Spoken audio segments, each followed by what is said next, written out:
মাধ্যমে মানুষ বেঁচে থাকতে পারে। এই শ্বাস প্রশ্বাস কিছুক্ষণের জন্য যদি বন্ধ করে দেওয়া হয়, সামান্য সময়ের জন্য যদি বন্ধ করে দেওয়া হয়, তাহলে মানুষের অবস্থা বিপন্ন হয়ে যাবে, মানুষ শেষ হয়ে যাবে, বেঁচে থাকতে পারবে না। এই এত গুরুত্বপূর্ণ একটি নিয়ামতকে আল্লাহ তাআলা এমন ভাবে আমাদের জন্য সহজ করে দিয়েছেন যে জন্ম থেকে নিয়ে মৃত্যু পর্যন্ত মানুষ অবধি এটি পাচ্ছে। এটা কোনো বন্ধ নাই, আল্লাহ তাআলা এটা বন্ধ করেন না। চাই নামাজি হোক, বেনামাজি হোক, কাফের হোক, মুশরিক হোক, ইহুদি হোক, নাসারা হোক, যেই হোক না কেন, সবার জন্য সমানভাবে আল্লাহ তাআলা এই শ্বাস প্রশ্বাস বাতাস, এই নিয়ামত আল্লাহ তাআলা জন্ম থেকে নিয়ে মৃত্যু পর্যন্ত রব্বুল আলামিন এটা অবধারিত করে রেখেছেন। অবিরত এটা চলতেই আছে, এটা মানুষ পাচ্ছে। জীবন টিকিয়ে রাখার দ্বিতীয় প্রয়োজন উপাদান হলো পানি। মানব জমিনের, মানব দেহের যত ধরনের কাজ আছে সব কাজের সাথে পানির সম্পৃক্ত। দেহের ভিতরে এবং বাহিরে যত ধরনের কাজ আছে, আপনার দেহের ভিতরে যদি পানি না থাকে আপনি বাঁচতে পারবেন না। আবার দেহের বাহিরে বলতে আপনার দৈনন্দিন যে কাজগুলি আছে, যে কোনো কাজ হোক, প্রত্যেকটা কাজেই প্রায় পানির প্রয়োজন। কি বলে পানির প্রয়োজন না? তাহলে দুইটা নিয়ামত, একটা হলো শ্বাস প্রশ্বাস বাতাস নিঃশ্বাস, আর আরেকটা হলো পানি।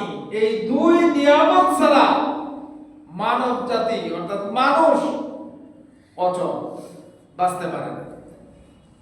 এই দুইটা যদি কিছুক্ষণের জন্য আল্লাহ রাব্বুল আলামিন বন্ধ করে দেন, শ্বাস প্রশ্বাস বাতাস বন্ধ করে দিলেন, পানিও বন্ধ করে দিলেন, মানুষ বাঁচতে পারবে? মানুষ বাঁচতে পারবে না। এত বড় এত গুরুত্বপূর্ণ দুইটা নিয়ামত আল্লাহ রাব্বুল আলামিন বিনা বিনিময়ে, নাকি এরকম বিল আসে নাকি প্রতি মাসে মাসে বা বছরে বছরে এরকম বাতাস, আমরা তো শ্বাস প্রশ্বাস নেই আর পানি যে ব্যবহার করি, এই দুইটার বিলের কাগজ মনে হয় আমাদের বাড়িতে আসে নাকি? আসে? জন্ম থেকে নিয়ে মৃত্যু পর্যন্ত রব্বুল আলামিন এই দুইটাকে মানব জাতির জন্য স্বাভাবিকভাবে পরিচালিত করতেছে। বলেন সুবহানাল্লাহ। স্বাভাবিক করে দিয়েছে, অত্যন্ত সহজভাবে আল্লাহ তাআলা মানুষের জন্য এই দুই নিয়ামত দিয়ে দিয়েছেন, সহজ করে দিয়েছেন। আপনি চাইলেই শ্বাস প্রশ্বাস নিতে পারতেছেন, চাইলেই আপনি পানি ব্যবহার করতে পারতেছেন। হয় ভালো কাজে ব্যবহার করছেন, না হয় খারাপ কাজে ব্যবহার করছেন, হয় ডাইনে ব্যবহার করলেন, না হয় বামে ব্যবহার করলেন, ব্যবহার তো করতেছেন, সহজ করে দিয়েছেন। আবার আল্লাহ রাব্বুল আলামিন মানুষের দেহের মধ্যে যে অঙ্গ প্রত্যঙ্গগুলো দিয়েছেন, বাতাস এবং পানি যেরকম বড় নিয়ামত, ঠিক তেমনি ভাবে মানুষের দেহের মধ্যে যে অঙ্গ প্রত্যঙ্গগুলো আছে, এই অঙ্গ প্রত্যঙ্গগুলো কিন্তু গুরুত্বপূর্ণ নিয়ামত।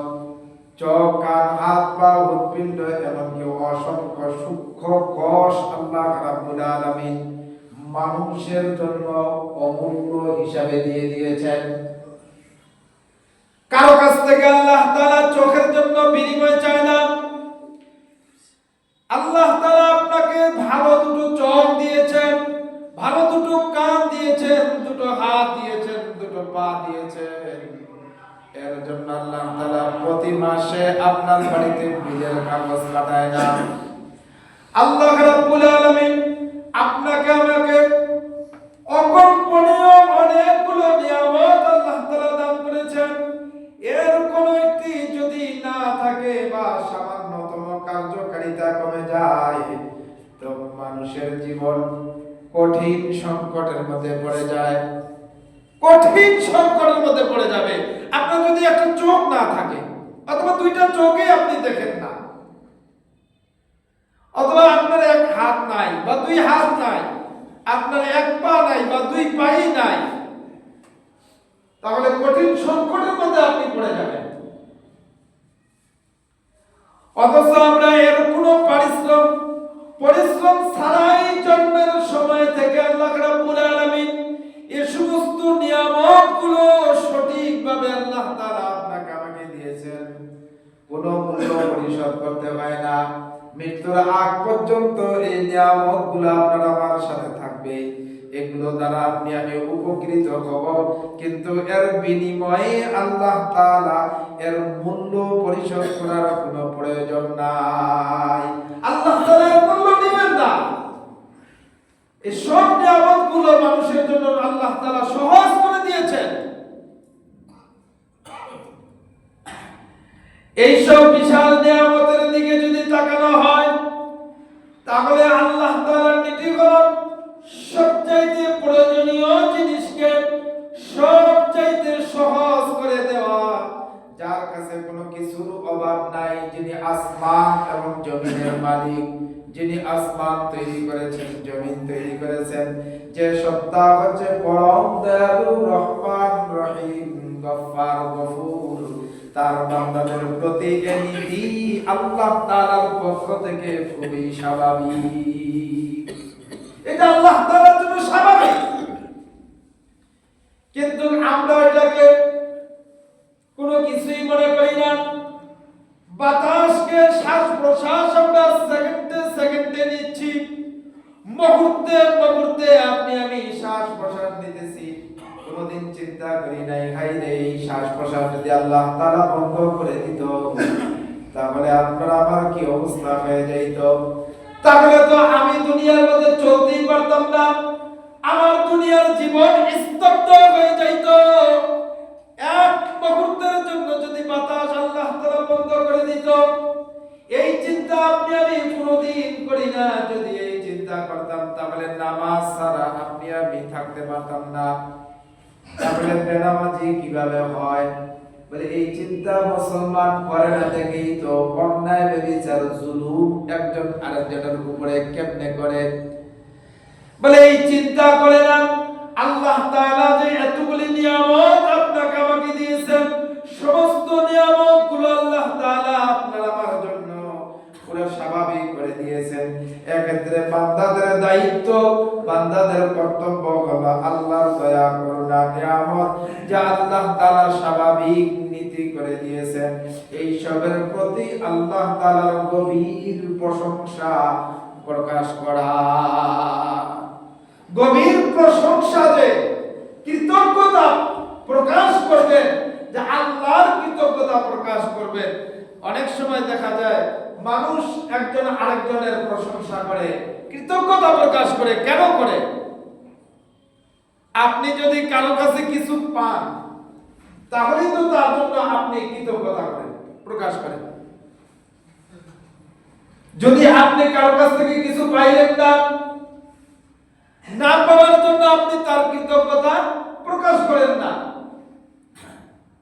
ঠিক তেমনি ভাবে আল্লাহ তাআলা আপনাকে আমাকে যে এত বড় বড় নিয়ামতগুলো দান করেছেন, দুইটা হাত আল্লাহ তাআলা স্বাভাবিক করে দিয়েছেন, দুইটা চোখ স্বাভাবিক করেছেন, কান স্বাভাবিক করেছেন, জিহ্বাটাকে আল্লাহ তাআলা এমন স্বাভাবিক করেছেন যে এই জিহ্বার মধ্যে টক লাগালে টক মনে হয়, মিষ্টি লাগালে মিষ্টি মনে হয়, পচা জিনিস লাগাইলে পচা মনে হয়, গন্ধ জিনিস লাগাইলে গন্ধ জিনিস মনে হয়। যত খাবার আপনি জিহ্বার মধ্যে দিবেন, এক একটা আইটেমের স্বাদ যে এক এক রকম, প্রত্যেকটার স্বাদ আলাদা আলাদা আলাদা আলাদা ভাবে আপনাকে বলে দিবে। এত বড় একটা জিহ্বা নামক নিয়ামত আল্লাহ তাআলা আপনাকে আমাকে স্বাভাবিক করে দিলেন। যে আল্লাহ রাব্বুল আলামিন আপনার আমার জন্য এত এত এত এত বড় বড় নিয়ামত আল্লাহ তাআলা দান করলেন, ওই আল্লাহর প্রশংসা যদি আপনি আমি না করি, তাহলে আপনারা আমার স্থান হবে জাহান্নাম, জাহান্নামের দরজা খুলবে। আর যদি আল্লাহ তাআলার প্রশংসা করে যেতে পারি, আল্লাহ তাআলার প্রশংসা কৃতজ্ঞতা যদি আপনি আমি প্রকাশ করি, তাহলে আপনার আমার খুলবে, জান্নাতের দরজা খুলবে। এই জন্য আমার ভাইরা, আপনাকে আমাকে এই সমস্ত নিয়ামতের জন্য আল্লাহর হুকুম যথার্থভাবে আদায় করা লাগবে। উত্তম পন্থায় নিয়মিতভাবে আল্লাহ তাআলার হুকুমগুলো সুন্দরভাবে আপনাকে আমাকে পালন করা লাগবে। আল্লাহ তাআলা যত ধরনের হুকুম আছে, সমস্ত হুকুমগুলো, আল্লাহ তাআলার সমস্ত নির্দেশগুলো সঠিকভাবে আপনাকে আমাকে পালন করা লাগবে, সঠিকভাবে পালন করতে হবে। যেই হুকুম যেই জায়গায় যেইভাবে পালন করতে বলছেন, ওইভাবে ওই জায়গায় ওই হুকুমটা ওইভাবেই পালন করা লাগবে। নামাজ আল্লাহ তাআলা যেইভাবে যেই সময় পড়তে বলেছেন, ঠিক ওই সময় ওই জায়গায় পড়তে হবে। আল্লাহ তাআলা আপনার আমার ব্যক্তি জীবনের যে আমলগুলো দিয়েছেন, যেইভাবে করতে বলেছেন ওইভাবে করা লাগবে। আপনার আমার সামাজিক যে দায়িত্ব কর্তব্যগুলো আছে, সামাজিক যে ইবাদতগুলো আছে, আল্লাহ তাআলা যেইভাবে করতে বলেছেন ঠিক ওইভাবে আল্লাহর নির্দেশ, নবীর সুন্নাত তরিকা মতো করা লাগবে। আপনার আমার রাষ্ট্রীয় দায়িত্ব এবং কর্তব্যগুলো যেইভাবে আল্লাহ তাআলা নির্দেশ করেছেন, যেইভাবে আল্লাহ তাআলা নির্দেশ করেছেন ঠিক তেমনি ভাবে ওইভাবেই আল্লাহর নির্দেশ এবং নবীর সুন্নাত তরিকা অনুযায়ী আপনাকে আমাকে করা লাগবে। এর বাইরে আল্লাহ তাআলা আপনাকে আমাকে অমূল্য যে নিয়ামতগুলো দান করেছেন, এই নিয়ামতগুলো যেইভাবে যেই জায়গায় আল্লাহ তাআলা ব্যবহার করতে বলেছেন, ঠিক তেমনি ভাবে ওই জায়গায় ওইভাবে আল্লাহর সন্তুষ্টির জন্য ব্যবহার করা লাগবে। যেমন আল্লাহ তাআলা আপনাকে আমাকে এক নাম্বার বাতাস দিয়েছেন, জীবনের প্রধান ভিত্তি। এটা আপনার আমার জীবনের প্রধান ভিত্তি।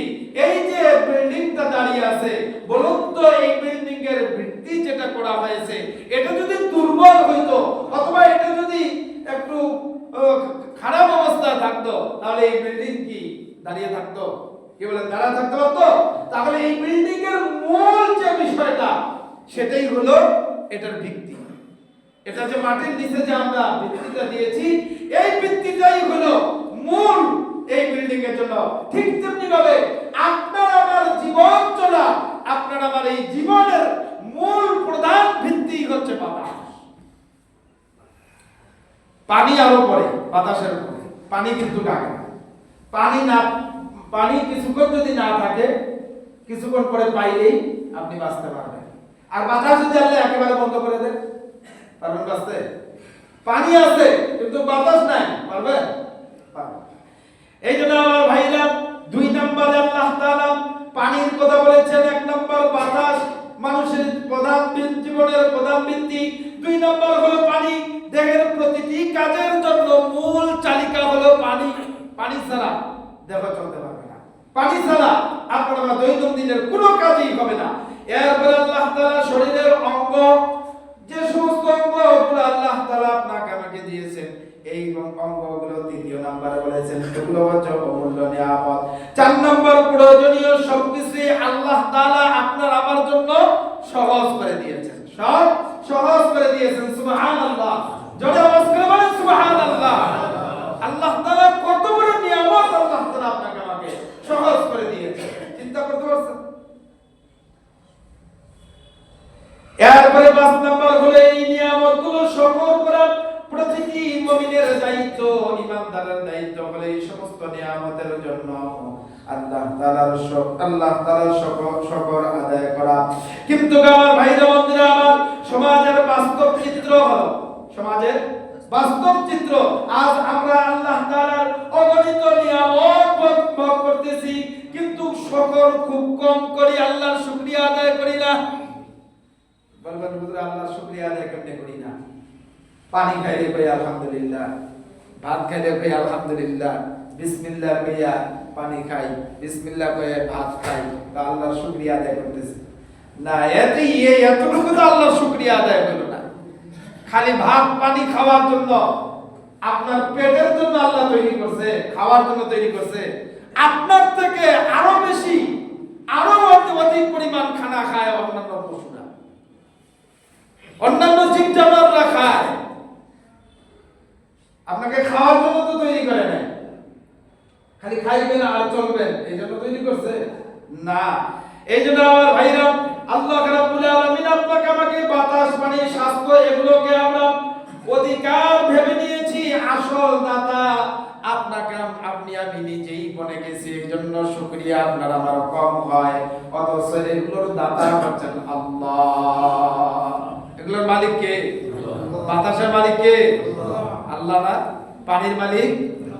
এই যে অঙ্গ প্রত্যঙ্গ গুলো আছে মাথা থেকে নিয়ে পা পর্যন্ত সমস্ত অঙ্গগুলা মালিক কে?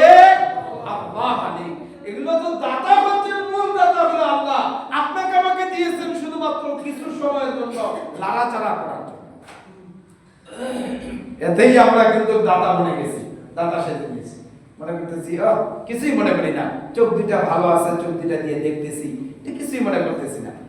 হ্যাঁ, আপনাকে কান দুটা ভালো করে দিয়েছি, ভালো কত কথা শুনতেছি, কত ধরনের হাজার রকম কথা, শব্দ, আওয়াজ আপনি এই কান দুটা দিয়ে শুনতেছেন, কিছুই মনে করতেছেন না। আল্লাহ তাআলা এই যে শ্বাস প্রশ্বাস নিচ্ছেন, বাতাসকে স্বাভাবিক করে দিয়েছেন, আপনার আমার জন্য কিছুই মনে হয় না। এগুলো আমরা কিছুই মনে করি না। পানি প্রতিদিন আপনি আমি কত লিটার পানি ব্যবহার করতেছি, কিছুই মনে করতেছি না। টিউবওয়েল প্রতিদিন চাপতে আছি, 20 বছর, 30 বছর, 40 বছর, 60 বছর, 80 বছর পর্যন্ত এই টিউবওয়েল চলছে চলছে, শুধু পানি উঠতেছে, কত কিছুই মনে করি না। এগুলোকে আল্লাহ তাআলা আপনার আমার জন্য সহজ করে দিয়েছেন, যাতে করে আপনার আমার জীবন স্তব্ধ না হয়, বিপন্ন হয়ে না হয়, আপনার আমার জীবন চলার মধ্যে যেন সংকট না হয়। এইজন্য আল্লাহ তাআলা সমস্ত নিয়ামতগুলোকে আপনার আমার জন্য সহজ করে দিয়েছেন। এখন আপনার আমার দায়িত্ব হলো এই নিয়ামতগুলোর জন্য পূর্ণভাবে, সঠিকভাবে শুকরিয়া আদায় করা, কৃতজ্ঞতা প্রকাশ করা। কার শুকরিয়া, কার কৃতজ্ঞতা? যারা বলেন কার শুকরিয়া, কার কৃতজ্ঞতা? আল্লাহর শুকরিয়া, আল্লাহর কৃতজ্ঞতা প্রকাশ করবেন। দুনিয়ার ছাতা মাতা একটা ভর পাওয়ার জন্য কত প্রশংসা না করেন, একটু সাপোর্ট পাওয়ার জন্য কতই না প্রশংসা করেন, এক কাপ চা যদি কেউ খায় তার কতই প্রশংসা আপনি আমি করি। অথচ আল্লাহ তাআলা আপনার আমার জন্য এরকম বড় বড় কতগুলি নিয়ামত আল্লাহ তাআলা দান করেছেন। এই নিয়ামতগুলো শুকরিয়া আদায় করার দরকার আছে না? কি বলেন, দরকার আছে না নাই? অবশ্যই দরকার আছে। তাহলে এই নিয়ামতগুলো শুকরিয়া কেমনে আদায় করব? আল্লাহ তাআলার যে নির্দেশগুলো আছে এই নির্দেশগুলো পূর্ণভাবে আদায় করা লাগবে, সঠিকভাবে আল্লাহর নির্দেশগুলো আদায় করতে হবে। আল্লাহর নির্দেশের মধ্যে সবচেয়ে বড় নির্দেশ ঈমানের পরে হচ্ছে নামাজ। ঈমানের পরে কি? নামাজ। এই যে নামাজ প্রত্যেকের উপরে 5 ওয়াক্ত নামাজ পড়া হচ্ছে ফরজ। তো এই নামাজ আপনি আমি পড়লাম না, নামাজ যদি না পড়ি, এতগুলি নিয়ামত পাওয়ার পরেও আল্লাহর শুকরিয়া আদায়, আল্লাহর প্রশংসা আদায়ের লক্ষ্যে আমরা নামাজ আদায় করলাম না, তাহলে বলুন তো সিজদা যে বান্দার নাই, ওই বান্দা কি আল্লাহর বান্দা হতে পারে? কি বলেন, আল্লাহর বান্দা হতে পারে? আল্লাহর বান্দা তো সে হতে পারে না। কারণ হলো সে তো উলাইকামুল গাফিলুন, সে আল্লাহ থেকে গাফিল। আল্লাহ তাআলা তাকে বড় বড় নিয়ামত দান করেছেন, এই নিয়ামতের শুকরিয়া সে আদায় করে না, আল্লাহ থেকে সে গাফিল হয়ে গেছে। আর যে ব্যক্তি আল্লাহ থেকে গাফিল হয়ে যায়, ওই ব্যক্তি আল্লাহর বান্দা হতে পারে? কি বলে, আল্লাহর বান্দা হতে পারে? আল্লাহর বান্দা সে কখনোই হতে পারে না। সে যত বড়ই ক্ষমতাবান হোক, সে যত কোটি টাকারই মালিক হোক না কেন, কোটি সম্পদের মালিক হোক না কেন, সে যত সুন্দরই চেহারার অধিকারী হোক না কেন, সে যত বড়ই শিক্ষিত হোক না কেন, সে কখনো আল্লাহর বান্দা হতে পারে না।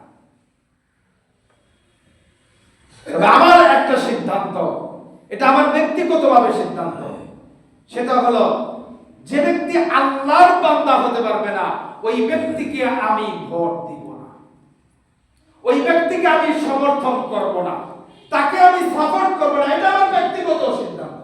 যে ব্যক্তি আল্লাহর বান্দা না, আর আল্লাহর বান্দা হইতে গেলে নামাজ দরকার আছে না নাই? কি বলেন? যে ব্যক্তি নামাজ পড়ে না, যে ব্যক্তি কোরআন তেলাওয়াত করে না, যে ব্যক্তি আল্লাহ থেকে গাফিল, ওই ব্যক্তি তো আল্লাহর বান্দাই হতে পারে না। অথবা ওই যে আল্লাহর বান্দা না, ওই ব্যক্তিকে সাপোর্ট করা, ভোট দেওয়া মানে আপনিও তার সমর্থন করলেন। আর তার সমর্থন করার কারণে সে যে পরিমাণ গাফিলতার সাথে অন্যায় বিচার এবং জুলুম নির্যাতন করবে, যে পরিমাণ গুনাহ করবে, সম পরিমাণ গুনাহ আপনার আমলের মতো।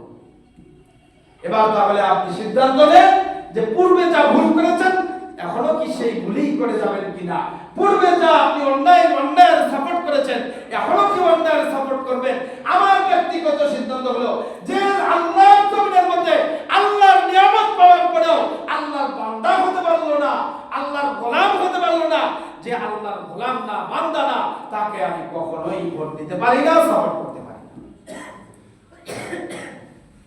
এই জন্য মুহতারাম হাজিরিন, আল্লাহ তাআলা আপনাকে আমাকে যে সমস্ত নিয়ামতগুলো দান করেছেন, প্রত্যেকটা নিয়ামতেই গুরুত্বপূর্ণ নিয়ামত, প্রত্যেকটা নিয়ামতেই অমূল্য নিয়ামত। এই জন্য এই নিয়ামতগুলোর জন্য আল্লাহ তাআলার শুকরিয়া আমরা আদায় করব। আল্লাহর প্রত্যেকটা নির্দেশ জায়গায় জায়গায় আপনার আমার জীবনের পড়তে পড়তে যে সমস্ত আল্লাহর নির্দেশগুলো আছে, প্রতিটা কদমে কদমে, প্রতিটা কাজে কাজে, প্রতিটা জায়গায় জায়গায় আপনার আমার কিন্তু আল্লাহর নির্দেশ অনুযায়ী চলা লাগবে। যদি নির্দেশ অনুযায়ী চলতে পারি তাহলে এই নিয়ামতগুলোর পূর্ণ শুকরিয়া এবং কৃতজ্ঞতা আদায় হবে। আর এর দ্বারা আল্লাহ তাআলা আপনার আমার দুনিয়া এবং আখিরাতে পূর্ণ সফলতা দান করবেন। আর এর বিপরীত যদি আপনার আমার জীবন চলে তাহলে দুনিয়াও কিছু সময়ের জন্য সফল মনে হইল, কিছু সময়ের জন্য নিজেকে খুব ধন্য মনে হইল, আখিরাতের অনন্তকালের জীবন আপনার আমার কিন্তু ধ্বংস হয়ে যাবে। অনন্ত জীবনে আপনার আমার সামনে জাহান্নামের আযাব চলে আসবে। এই জন্য মুহতারাম হাজিরিন, আল্লাহ তাআলা আমাদের সকলকে সহিভাবে বুঝদান করে সহিভাবে আমল করার তৌফিক দান করে। যারা শুনুন কালাম মাচার কাছে